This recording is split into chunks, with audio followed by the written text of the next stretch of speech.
Welcome to the news. First up, although PistonHeads is widely known as a car forum, which of course it is, we also love cycling. You'll notice that the pedal-powered forum is actually one of the more popular ones, and loads of interesting content, loads of chat about bikes. Now, near the office we have Richmond Park, which is where we go out on lunchtime bike rides, and I have to report I was overtaken. First time ever, I've heard.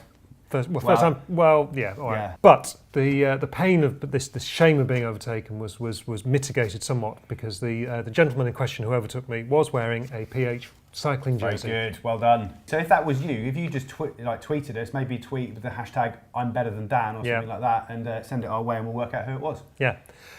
Moving on. So usually when we talk about auctions on PistonHeads, we're quite often talking about fancy ones selling Ferraris for £30 million or whatever. Absolutely, priceless, concours conditions. Yeah. This was a priceless concours car, and it was sold alongside a Ferrari 550 world speed record, which I'd never heard of, for 179 grand. There was an Aston Martin DB6 for 191 grand. The PH favourite was a Ford Granada Estate, a 2.8i Gear X. It's an honourable and noble machine. Absolutely. Anyone who has aspirations of starring in their own make of the Sweeney or something like that, perfect. This car was gorgeous and it went for £3,472. Bargain. I'd pay double that for it. Absolutely. Our other favourite in this auction was a 1989 Jaguar XJR. Very cool. And that went for... Gone? 1,500 quid. Wow, it's almost shed money. Almost shed money. Wow. Gorgeous car, gorgeous car.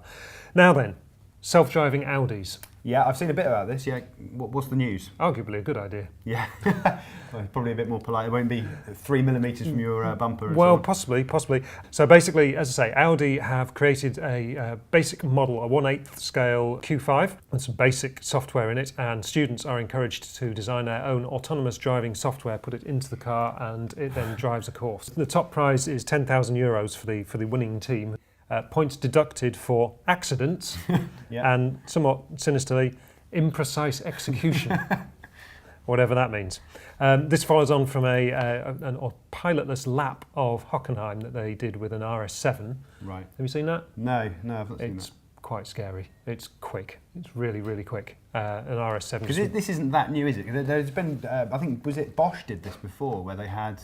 But they effectively get a pro driver to do a lap and the car remembers it and then it goes off and does itself. Yeah, and then BMW had that self-drifting car as well, didn't they? Yeah. So, all a bit scary. Self-driving miniature Audis. Later on in the show, we're going to be talking about the Porsche Cayman GT4, which is an amazing car that you can't buy because they're all sold out. Absolutely, yeah. We have found an alternative in the PH Classifieds. Right. Go on, what have we got? A Lotus Exige Cup. New, this would cost you about 62 grand. It is now 52,950, the car that's for sale in the PH Classifieds. Interestingly enough, we've actually driven this car. So this is an express car, is it, belonging to Lotus? Or? Seemingly. And if that's the case, then it is the one that we actually drove. Well, it'll be fast then, won't it? It is fast. Thrash-tuned. So why would you want an Exige over the Cayman, do you think? I don't know that I would, actually. Really? That's the problem. I do like them, but that Cayman is just... It is, but you can't have it. The Exige is actually pretty convincing. It's 200 kilos less than the Cayman. It's got 350 horsepower. It's fully prepped for track use. Non-assisted steering, remember? Yeah. I mean, it's a proper car, isn't it? I mean, it is. It's a fantastic bit of kit. Yeah. I mean, and certainly from when we put this story up, the people who have owned Exiges, and there seem to be quite a lot of PHs who have driven or owned the Exige, and they absolutely love it. So maybe Britain 1, Germany 0. Did you see me on Channel 4 News? No, I can't say that I did actually, no.